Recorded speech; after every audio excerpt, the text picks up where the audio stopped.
Welcome to the Monday Market Update. My name is Sean Grapevine. I am joined by a very special individual. His name is Matt, the mortgage guy, Gougé. He's a YouTube sensation, YouTube star. You should check out and subscribe. Don't forget to mash that like button and subscribe button on his YouTube channel so that you can learn more about mortgages. He's a former professional poker dealer and new Sacramento Athletics super fan.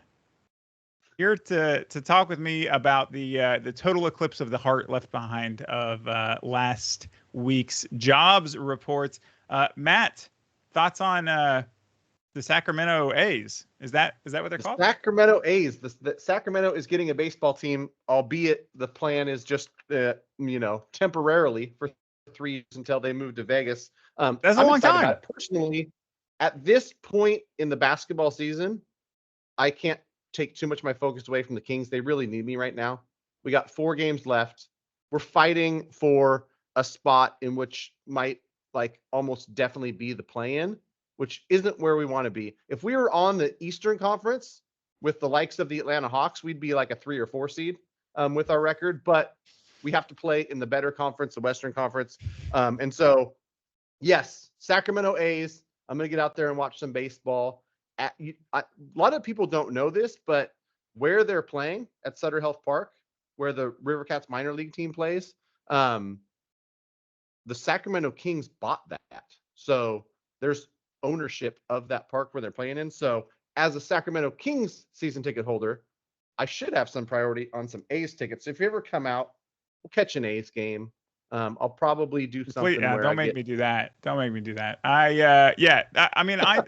We don't have to spend the entire podcast talking about Sacramento sports, but I just think the play-in format for the NBA is so pitiful. I mean, to have the 12th seed in a professional sports league have a shot at getting into the playoffs is honestly bonkers. I guess it's what is it? Is it?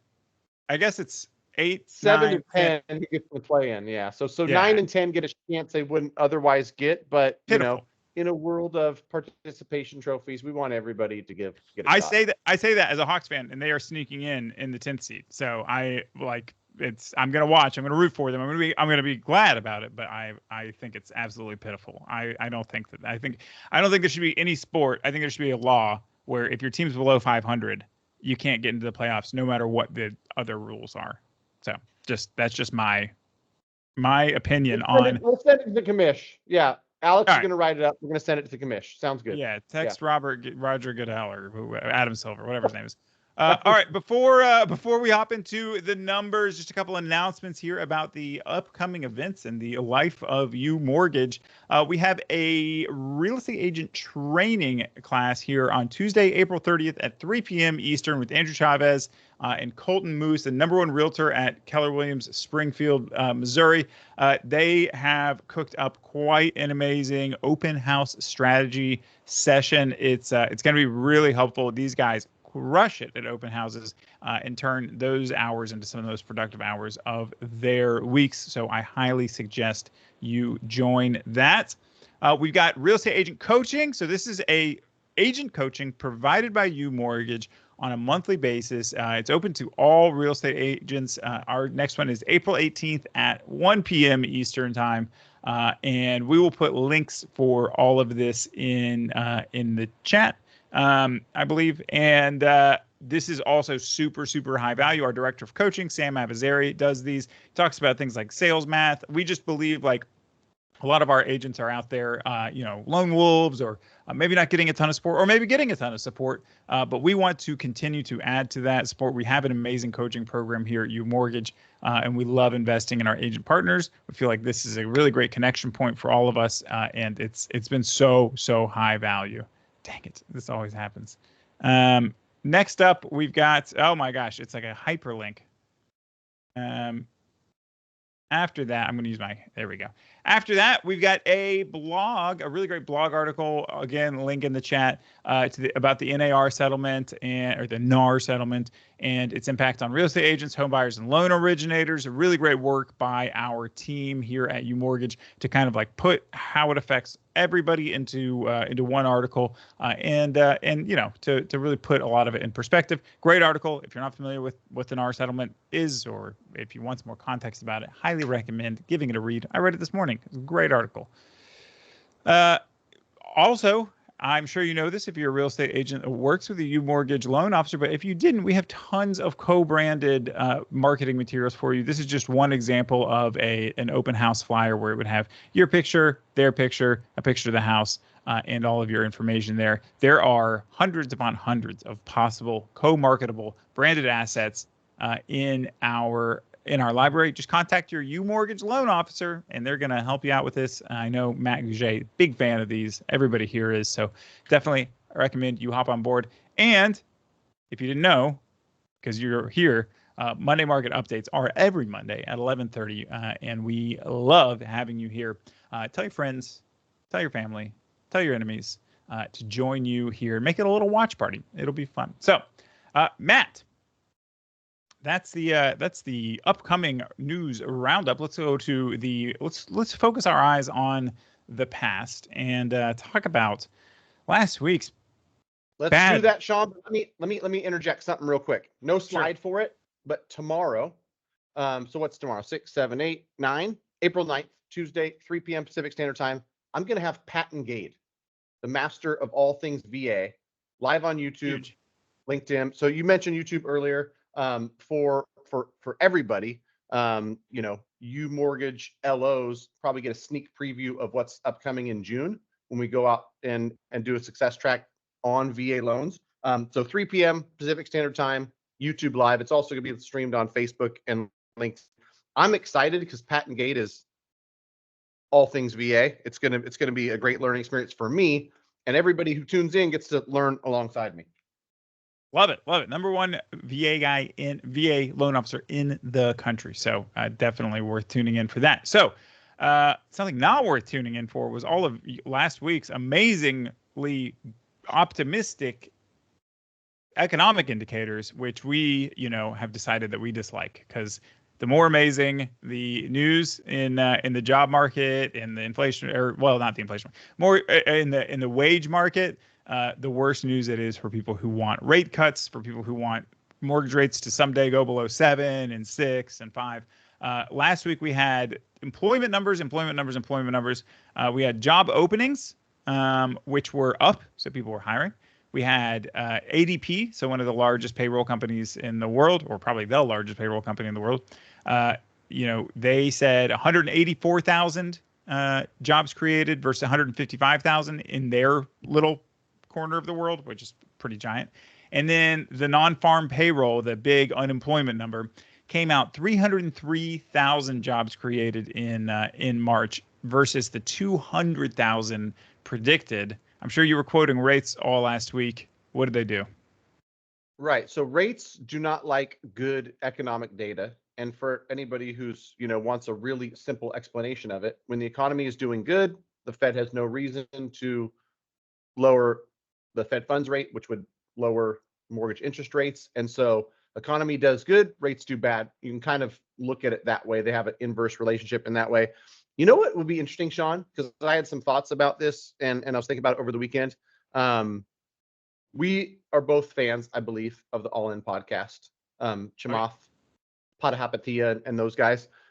Interesting conversation around AI and technology and efficiency. And maybe, because at first I see those numbers and I'm like, dude, the economy is not doing that well. Like jobs aren't doing that well. I talk to people every day who are struggling. Inflation's hurting them. It's an issue. But maybe, just maybe, there's something to like we're entering this era of AI and other technologies creating efficiencies where maybe we do have 5 or 10 years of, economic boom. Who knows? And in that case, for us on the mortgage side, and anybody who's interested in mortgage and real estate and the things that we do every day, maybe we stay higher for even longer than the longer we're feeling lately. What do you say about that? All signs point to, I think the soft landing was so unexpected, that we're kind of in, right? So like the economy's still doing well, but inflation's going down. That was so unexpected. Nobody thought it was possible.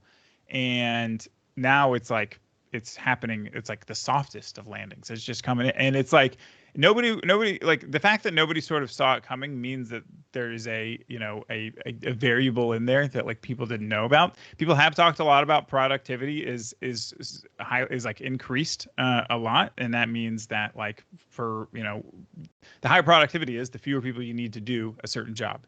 And yeah, so I mean, I think obviously like as it like it's as we become more of a service-based economy, things like AI and efficiencies, like it's like if you were just building stuff, if we were just exporting cars and stuff like that, it's like you can only get so much more efficient at that, right? You can only get 5 or 10% more efficient. But if you like all of a sudden invent a technology that makes it so that I'm doing the work of 3 people because of technology, like that's pretty crazy. So I think there's something to it. I mean, you know what? Like there's plenty of people out there buying houses right now. I can't wait for the next refi boom, for the next like big run up in demand and all that stuff. But like, frankly, we can't really afford for rates to go down very much right now. One of the things I wanted to talk to you about was inventory, and it's like that's not going to help our problem. Right. Yeah. I mean, it's a I don't want to say scary, but it's an interesting time for a lot of home buyers because with little inventory, with rates where they're at, and people are like, oh, I'm going to wait until things get better. That's kind of where I was going with the productivity and the economy, is that what if rates don't have a significant move down? What if the economy doesn't break? There's no need to yank rates down. And what if over the next 5 years, home prices just slowly increase, 3 to 5% a year, like they usually do. The normal way, yeah. In a normal year. And so I'm having a lot of those conversations. That's why it's an interesting thing to kind of bat back and forth, is because people tell me I might wait. What do you think?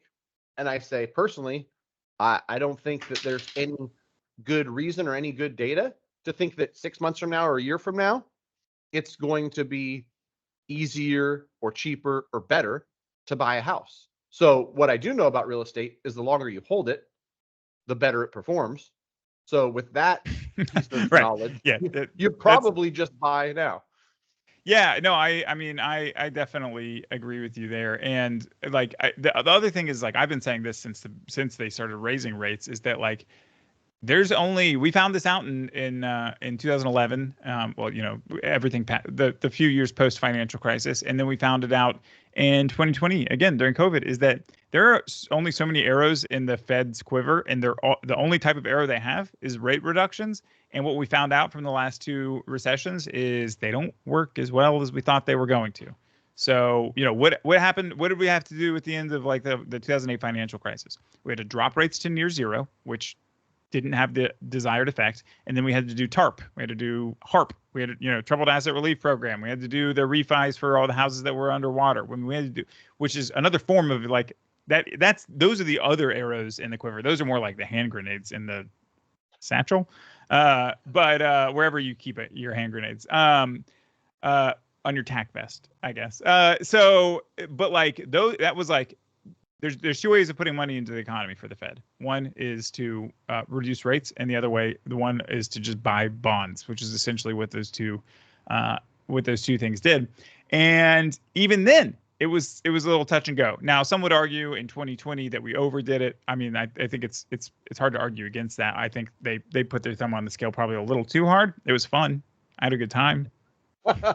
Just pump stimulus. Hey, before we get off of this topic, I don't mean to interrupt, but no. Like, you want to hear a crazy stat? Because you talked about inventory, and anybody who's in the real estate market knows that in most markets, at most price points, like there's not a lot for sale. New listing data this week, which I think Logan Matashami shared this stuff last week. In 2012, the number was 309,470. Do you know what the number was in 2024 for the same week? 517. No, new listing data, like new stuff coming on. Oh, I don't know. 54,000. Well, you cheated? I wanted to talk to you about this. Oh, okay. Okay. So you So already we're on the had same your notes on page. this. Look at us. But like 1/6 of the listings, what do you think's going to happen? iPhone, like something happens, like all of a sudden they're like, we don't have X number of iPhones being produced. We have 1/6 of that, 16% of that. You think the prices go up or down? You think it's easier or harder to get an iPhone? Like, it's crazy. So sorry I stole your thunder there, bud. No. Yeah, it is an interesting number. It's a lot lower than then. I think it's hard to compare the two eras though, because like think about like what was driving a lot of those listings. I mean, a lot of those were short sales, bankruptcy, foreclosures. Like they were people, they were unspooling the sort of like all of the leverage they'd gotten into in the prior years. Maybe I don't know. Maybe not. I'm Well, not. yeah, and I think Logan Matashami shows it more to put it in the face of people that are like, 2008 is going to happen all over again. Wait Oh, for yeah. this real estate collapse. And it's like, if you look at numbers, in order for prices to come down, you need a lot of listings and not so Sure. many buyers. We've got 1/6 of what we had back then. So more of that. But I think that for me, who's working with buyers day in and day out, and have just, realize the frustration and get to see it and hear it firsthand, that's the biggest issue in real estate for this year and for coming years, in my humble opinion. Interest rates can do up, down, sideways. The inventory issue is the issue that we're trying to solve. Yeah, it doesn't seem like it's going to get solved anytime soon. We've got housing starts and permits coming out next week, but should tell a similar story, which is that builders are doing well financially, but can't keep up with demand. I mean, think about all the dude. I probably in 2015 through 2018 probably did 50 loans for like new homes, maybe even extending that into 2019. Once COVID hit, and then like once like builders started being like, oh man, we got to rush to. It ended up being like 30 or 40% of my business was all these like new homes. It was crazy. I mean, I guess it makes sense because people aren't selling their old homes, so I mean that's really the only options. But like it used to be kind of like bougie to buy a new home. I was always like, oh, okay, I found a new home. That's crazy. I'm in the used market myself, secondhand, certified pre-owned. But now it's like, it's a huge swath of the business is all of this, which I know can't really help our like listing agent partners or whatever who like aren't one of the captive agents at those. And I know, like it's not as much profit or fun to be on the agent side of buying these like new builds. So yeah, it's pretty crazy. I don't think it's a problem that's solved anytime soon by any means. Yeah, I mean, it's a catch-22 because we need the inventory. So you got to root for builders to build more. But a lot of markets I'm in California, Sean, I think normalish years, like 16 to 20% of like total sales are new builds. That number's closer to 30% today. Yeah, it's crazy. And trending up. Yeah. So a few more numbers about inventory that I found interesting. Right now, there are 512. Oh, this is nationwide. Weekly inventory fell last week from 517,000 to 512,000 homes available.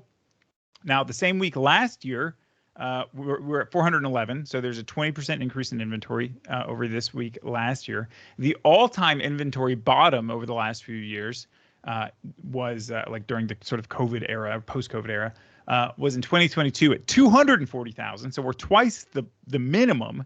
The inventory peak for last year was 569. So we're just under that, just 10% under that. And here's the real, like those are all like just child numbers because the real context is, and this kind of goes, I think this is like a really appropriate time to be looking at active listings for this week in 2015. Guess what the number was? Active listings for this week in 2015. And you're telling me 515 is the 14 number, 411 is the 23 number, and the low is 240 and 22?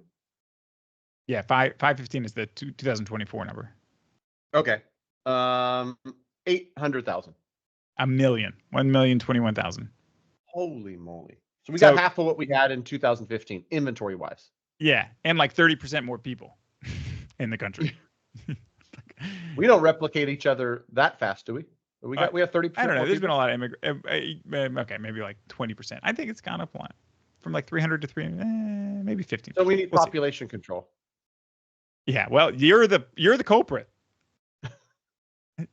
I don't have any kids. I had a couple kids. Yeah. Yeah. So, all right. Well, so definitely like, small gains, 20% increase from last year, 100% increase from our minimum. But like, yeah, it's when there's half as many houses, then the prices are going to go up twice as fast. So I'm with you. I say I think that it makes more sense now. Like, everybody's like, oh, buy now because you can refinance soon because rates are going down. I think it's more like buy now because like rates can go up. I mean, like, it's not a like guaranteed refinance anymore. It's like the value of your house is definitely going to go up, and interest rates, even though we said they could probably go down, we're going to go down. Like, they could go up over the next few years. I mean, the Fed, we didn't even talk about this, but the reason rates went up as much as they did by about 0.1% last week is because the Fed governor, his name escapes me, I forget which one, was there. Somebody in the Q&A was like, so when do you think you're going to lower rates? And he was like, I don't know if we were going to. Like, the labor market's not cooling down. Like, inflation's not cooling down fast enough. Like, I don't know if we ever have to reduce rates. And that was like that day last week on Thursday where like the 10-year went from like 4.26 to like 4.45 in like 17 minutes. It kind of calmed down. He gave some context, but like, that was the first time I've heard a Fed person say that rate cuts weren't on the horizon in the last year. Yeah, I mean, it's crazy. 4.42. I'm looking at 10-year right now. It's still up that high. Is it? For all this scary data, I'm going to give you one piece of positive data because again, Logan Madashami shared something this weekend, and I'm an eternal optimist.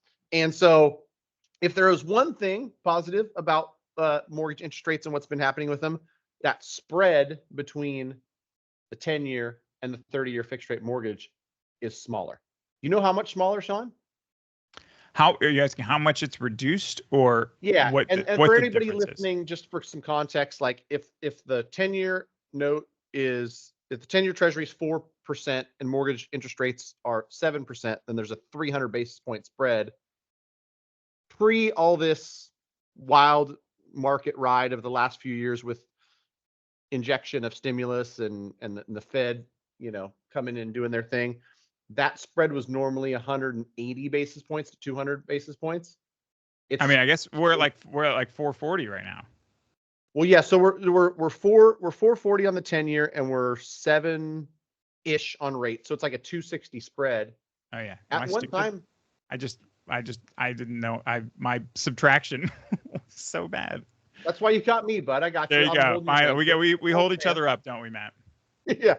So the 260 spread is like 62 basis points then at its worst. So that spread is lessening, and we have talked about how it will lessen when there's less volatility and there's more certainty about what the Fed's going to do going forward. So there might be this Goldilocks moment sometime in the next, I don't know, 6, 12, 24 months where the 10-year Treasury is coming down and the spread between the 10-year and the 30-year fixed rate are going down simultaneously. What do you say, Sean? Lower rates? Yeah, I don't know, man. You better get. It's like at this point, I wouldn't even talk to my clients about like lower rates. I would be like, this is where we're at, and this is where we're staying. Like, I don't want to give anybody false hope. I mean, I've mentioned that to people who are smarter than both of us combined, Rob Piclo to be specific. And the reduction in the spread, and he was basically like, that spread is never going to go as low as it used to because there's additional costs that the GSEs and FHFA have baked in that weren't there to begin with. There's the Ginny fee or the G fee. So has gone from 25 to 45 basis points. So it's 20 additional basis points in cost just to do a loan, to like get it onto the market.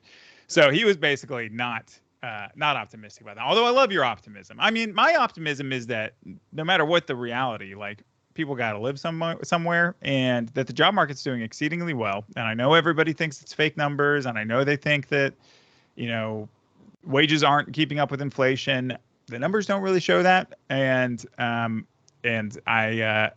don't personally, I don't really see it out and about. Like when I talk to people, like, money sucks for everybody. I don't make enough of it. You don't make enough of it. But like when it comes down to it, it's like this is the least amount of people I've known in my life that are out of a job, and you would think that number would go up as I got older. So, I think people are going to still buy houses.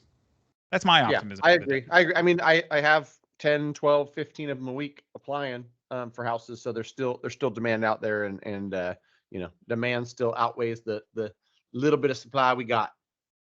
Well, I've just for a little bit more good news, I've just pulled up the Wall Street Journal's front page. The two biggest articles on the front page right now. One's headlined "Doubts Creep In About a Fed Rate Cut This Year," and then the second one is Jamie Dimon, he's the head of Chase, warns U.S. might face interest rate spike.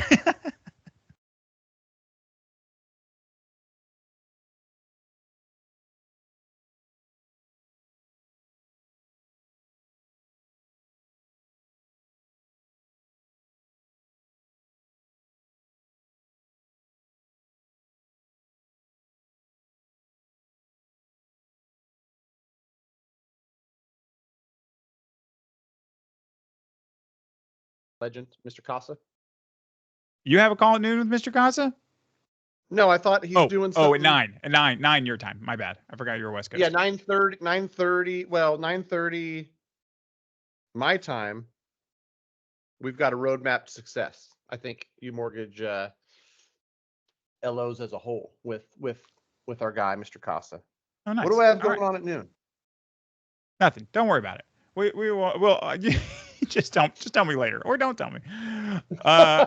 Fantastic. Hey, I'll look directly into the eclipse for you today, sir, and know that you are also being warmed by the warm radiant rays of our shared sun. Hope you have a fantastic day. May your rates get lower and your locks be executed at lightning speed. Thanks, buddy. See you, buddy. See you. Thanks, everyone.